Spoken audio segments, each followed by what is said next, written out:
ज़्यादा उनको सहना पड़ता है मैम। लाइक 1999 वॉर के दौरान आई वाज 4 और 5 ईयर्स, तो मुझे फिर भी थोड़ा बहुत याद है क्योंकि हमें अपनी जगह से, हम कारगिल मेन में रहते हैं तो गाँव हमें शिफ्ट किया गया था। उसके अलावा उस टाइम तो कम्युनिकेशन का भी बहुत बड़ा ये रहता है। जैसे अभी आप देख पा रहे हैं पुंछ या उरी सेक्टर में, वहाँ से जो लोग हैं बेचारे बेघर हो रहे हैं, अब उनको आइडिया नहीं कि कहाँ जाना है। ये हमें उकसाया जाता है तो at the end of day आपको कुछ ना कुछ रिस्पॉन्ड करना पड़ता है, अदरवाइज लोग इस चीज़ का नाजायज़ फ़ायदा भी उठाते हैं। तो ये बहुत अच्छा इंडिया ने किया। अब उनको भी ये सबक मिल गया होगा कि इंडिया अब ऐसा नहीं है कि आप वहाँ से कुछ ना कुछ करते रहेंगे और हम चुप बैठे। तो आई होप उन्हें कोई सबक ज़रूर सीखा होगा एंड फर्दर ऐसा कुछ नहीं करना होगा, क्योंकि हमारे भारत इस चीज़ के लिए जाना जाता है कि अनेकता में एकता, जिसे हम कहते हैं कि यूनिटी इन डाइवर्सिटी। तो हमारे भारत में डिफरेंट रिलीजन के, चाहे बुद्धिस्ट हो, मुस्लिम हो, हिंदू हो, सिख, ईसाई, लाइक कोई भी रिलीजन हो, जब हम सब इकट्ठे साथ होंगे। तो मेरा नाम हकीमा बानवाली। अभी आप दिल्ली में घूमने आई हैं? नहीं, घूमने नहीं आई, मैं चंडीगढ़ में थी, वहाँ पे ट्रीटमेंट के लिए आई थी, थोड़ा नी प्रॉब्लम से। तो वहाँ पे थोड़ा ये हालत ये हो गया, तो मैं सोच रही थी दिल्ली से मैं जाऊँगी, तो दिल्ली आई थी मैं। अच्छा, जी। कैसा लग रहा है यहाँ पे आके? अब युद्ध विराम भी हो गया है, सीज फायर जो है वो भी लागू हो गया है। जी, यहाँ पर तो ऐसे वैसे वो हमारे बॉर्डर एरिया टाइप टेंशन तो पहले से नहीं था, लेकिन आज जब ये न्यूज़ आई तो यहाँ पर लोग बहुत ज़्यादा जश्न मना रहे हैं, बहुत ज़्यादा खुशी हो रही है। तो अल्हम्दुलिल्लाह हम भी इसका एक पार्ट बन गए यहाँ पर आके लोगों के साथ सेलिब्रेट। मैम क्या कहेंगे भी पहलगांव का जो हमला हुआ था, पहलगांव में आतंकवादियों द्वारा जो हमला किया गया था, उसके बाद हमारी जो सरकार है, हमारी जो सेना है, जवाबी कार्रवाई में पाकिस्तान पे जिस तरीके से आतंकवादी ठिकानों को ख़त्म कर दिया और आतंकवादियों को ख़त्म कर दिया, उसके बाद अब युद्ध विराम हो गया है, क्या कहना चाहेंगे? जी, सबसे पहले तो मैं बहुत ही शुक्रगुजार हूँ हमारे इंडियन सरकार का कि ये जो सीज़ फायर आज हुआ है बहुत ही अच्छी खबर है हम सब लोगों के लिए। एंड आपको एक चीज़ें बताती चलूँ, मैं खुद कारगिल से हूँ एंड आप लोगों को शायद मालूम होगा कारगिल वॉर भी, तो कारगिल जाना ही इसीलिए जाता है क्योंकि 1999 वॉर हुआ था। सो हम बॉर्डर वालों को एक्चुअल में पता है कि वॉर क्या चीज़ है, जंग में क्या होता है, क्या कितने लोग कितना सफ़र करते हैं, राइट। सो अभी जैसे हालिया 1-2 दिनों में जो हुआ, उससे हमने देखा कि पुंछ में, उरी में, लाइक बोथ साइड में बहुत ज़्यादा कैजुअलिटीज़ हुए, लोगों की मौत हुई। तो जंग वैसे तो किसी इस चीज़ का हल नहीं रहता है, लेकिन हमने जो है वो जवाबी कार्रवाई की है। इंडिया ने कभी यहाँ से वो प्रोवोक नहीं किया है, तो हमेशा रिटेलिएट ही करते हैं जब वहाँ से कुछ लोग प्रोवोक करते हैं। तो आज जो न्यूज़ आई है, डोनाल्ड ट्रम्प ने वो अनाउंस किया करवाई है उन्होंने, बीच में आके जिस तरीके से दोनों देशों के बीच में आके बातचीत और ये जो युद्ध की स्थिति है इसको सुलझाया है। जी जी, वैसे तो I personally don't like Donald Trump क्योंकि उनकी पॉलिसीज अजीब व गरीब होता है, बट इस बार जो उन्होंने इंडिया और पाकिस्तान के बीच में जो सीज़ फायर करने का ये किया है, तो इसके लिए हम उनका भी थैंकफुल है। क्योंकि जो वॉर की वजह से जो लोग सफ़र होते हैं वो एक्चुअली दिल्ली में बैठे, ऐसे में बैठे हुए लोगों को ज़्यादा इल्म नहीं होता है कि लोग कितना सफ़र करते हैं। सो जो बॉर्डर एरिया से लोग होते हैं, जैसे हम हैं कारगिल से, लाइक वैस जो जम्मू कश्मीर में बाकी बॉर्डर एरिया से, वहाँ पर लोग बहुत ज़्यादा सफ़र कर रहे थे इस वजह से। तो लोगों at the end of day हमारे ही लोग इस दुनिया से चले जाते हैं, किसी की बाई, किसी का बेटा, किसी की बेटी, किसी की माँ, तो बहुत ज़्यादा ये रहता है। आपने एक चीज़ और देखी होगी, हम भारत से हैं, आप भी भारत से हैं, कई बार देखने को मिलता है हमारा जो भारत है वो कभी पहले वार नहीं करता है किसी पे भी, बड़ा उसको उकसाया जाता है, चाहे वो चीन उकसाए, जो आपने कहा कि युद्ध कारगिल का हुआ उसमें भी जिस तरीके से पाकिस्तान ने उकसाया। तो ये सब चीज़ें बार बार देखने को मिलती हैं। पहलगांव का हमला हुआ, उरी का हुआ, बार बार आतंकियों द्वारा भारत के कई क्षेत्रों को टारगेट किया जाता है, कई लोगों को टारगेट किया जाता है। उसके बाद भारत है वो बड़ा उकसाने के बाद कहीं ना कहीं कदम उठाता है। अगर किसी के घर में घुस के मारोगे तो जाहिर सी बात है वो शांति से नहीं बैठेगा। तो इस युद्ध के लिए भी भारत को उकसाया गया, इसके बाद भारत ने युद्ध किया और पाकिस्तान के पास इस समय लड़ाकू विमान भी नहीं है, उसके पास गोला बारूद भी नहीं बचे हैं। तो ये मध्यस्थता हो जाती है, युद्ध की रोकने की पहले वो पाकिस्तान की तरफ से की जाती है। तो इस चीज़ को लेकर क्या? जी, इस चीज़ को यही कहूँगी कि लाइक जैसे आपने भी कहा, मैंने पहले भी कहा कि इंडिया कभी हमेशा यहाँ से ये चीज़ें इनिशिएट नहीं करता है, ये हमें उकसाया जाता है। तो at the end of day आपको कुछ ना कुछ रिस्पॉन्ड करना पड़ता है, अदरवाइज लोग इस चीज़ का नाजायज़ फ़ायदा भी उठाते हैं।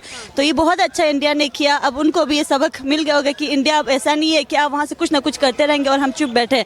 तो आई होप उन्हें कोई सबक ज़रूर सीखा होगा एंड फर्दर ऐसा कुछ नहीं करेंगे। एंड हमारे जो इंडियन आर्मी है, जो इंडियन एयरफोर्स है, हमें उन पर पूरा भरोसा है, वो हमेशा हमारी हिफाजत करते आ रहे हैं। तो तो आइंदा भी वो ऐसे हिफाजत करते रहेंगे। पाकिस्तान को लेकर आप क्या कहना चाहेंगी? पाकिस्तान में तो इस समय डर का माहौल बना हुआ है, हालांकि युद्ध था तब तो डर का माहौल देखने को मिल रहा था, कई नेताओं के तो पैर तक कांप रहे थे संसद में खड़े हो। तो शुरू में तो हमने ऐसा देखा कि उन लोगों को लग रहा था कि ये एवी है, लाइक ऐसा कुछ नहीं होने वाला टाइप का, बहुत सारे मीम्स भी आ रहे थे वहाँ पे, तो बहुत ज़्यादा मजाक उड़ाया जा रहा था।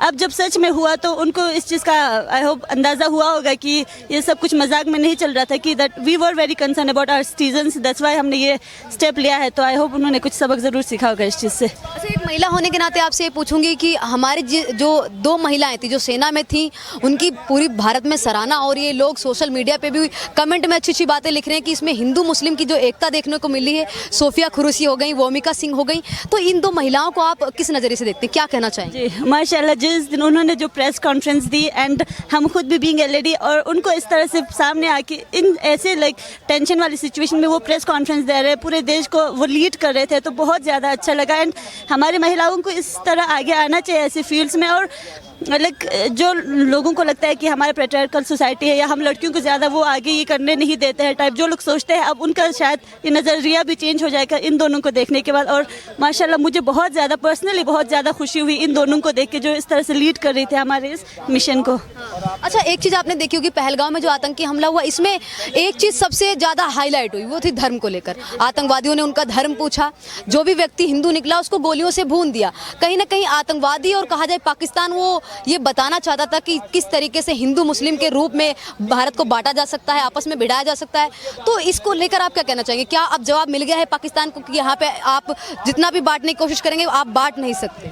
बिल्कुल, तो उनको ज़रूर सबक मिला होगा, क्योंकि हमारे भारत इस चीज़ के लिए जाना जाता है कि अनेकता में एकता, जिसे हम कहते हैं कि यूनिटी इन डाइवर्सिटी। तो हमारे भारत में डिफरेंट रिलीजन के, चाहे बुद्धिस्ट हो, मुस्लिम हो, हिंदू हो, सिख, ईसाई, लाइक कोई भी रिलीजन हो, जब हम सब इकट्ठे साथ होंगे तो तब जाके हम उनको ये कर पा रहे। लेकिन उनका जो मिशन था कि हमें डिवाइड एंड रूल करने वाले सिस्टम, तो ये टोटली फेल हो गया और उन्होंने भी ये देख लिया। और हमारे जो प्रेस कॉन्फ्रेंस में, जैसे आपने पहले कहा, 2 महिलाएं डिफरेंट रिलीजन से जब उनको रखा, तो इससे तो साफ उनको ये जवाब मिल गया है, मुझे लगता है। पाकिस्तान का किस तरीके से इलाज किया जा सकता है कि वो आतंकवादियों को पैदा ना करें, उनको फना ना दें, उनको पाले ना?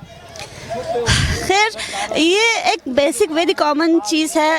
अगर इंसान अपने लेवल पे, इंडिविजुअल लेवल पे भी सोचे कि मैं एक इंसान हूँ, आप भी एक इंसान, एक इंसान को इंसान के नज़रिए से देखें, ना कि किसी और उसमें।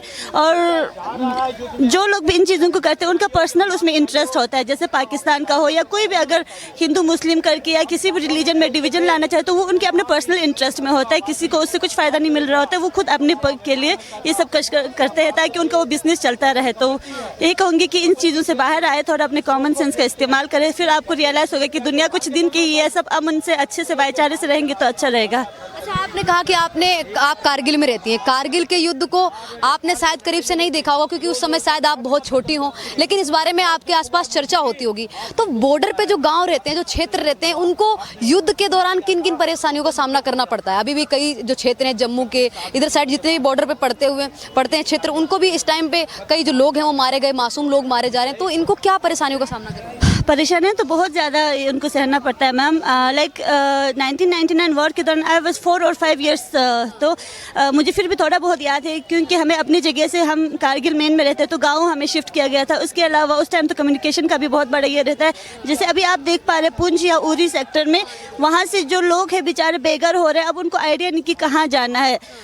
किसी को लाइक खाने पीना तो दूर की बात, मेन हमारे बेसिक वो नीड होता है, एक शेल्टर होना चाहिए, वो तक नहीं रहता है, तो फिर दूर भागते हैं। एंड अगर गवर्नमेंट ने किसी ने अगर ये रखा तो लाइक उनके लिए कुछ असिस्टेंस रखा तो ठीक, अदरवाइज बेचारे न यहाँ के न वहाँ के रह जाते, बीच में बेचारे वही बॉर्डर वाले ही पिस जाते हैं। इंडियन आर्मी को क्या कहना चाहेंगे आखिरी शब्दों में? जी, आखिर शब्दों में मैं उनका सलाम कहना चाहती हूँ, सलाम करना चाहूँगी, और उनके लिए मेरे बेस्ट ये विशेस एंड मैं हमेशा दुआ करती रहती हूँ कि उन्हीं की वजह से हम लोग चैन की नींद सो पाते हैं। लास्ट लाइक जो 2-3 नाइट्स थे, हम लोग तो आराम से सो रहे थे, but I am pretty sure कि उन लोगों की नींद हराम ही हो रखी थी। तो यही कहना चाहूँगी उनको बहुत बहुत शुक्रिया, thank you so much. Last में आपने नाम नहीं बताया, मैंने उस टाइम पूछा पर मुझे सही से नाम क्या हुआ?